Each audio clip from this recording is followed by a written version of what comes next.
Okay, day 77 of मुआई Thai training र आज लेग डे पनि र डेड लिफ्टको फर्म नै इम्प्रुभ गर्नको लागि विथ सम लिटल असिस्टेन्स र लाइट वेटका साथ डेड लिफ्ट प्र्याक्टिस गरेँ र त्यसपछि फेरि पानी पऱ्यो र भित्रै कोठामा साथीसँग आर्म रेस्लिङ गर्दै बसियो र गेस व्हाट आई लस्ट।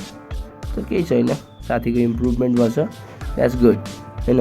र त्यसपछि फेरि पानी सुक्यो र बाहिर गएर one of the favourite exercise, hatest favourite exercise Bulgarian split squat गरेर त्यसपछि अर्को फेभरेट मुभमेन्ट वाला exercise which is hip thrust र त्यसपछि जिममा गएको after long time gym got some improvements really good. र त्यसपछि आज फ्राइडे स्पारिङ डे होला भनेर गएको तर स्पारिङ भएन, प्याड वर्क गर्दै बस्नु पऱ्यो र लास्टमा कुल डाउन गरिसकेपछि सिन कन्डिसनिङ गरेँ र that's it for today. Time to do it again tomorrow.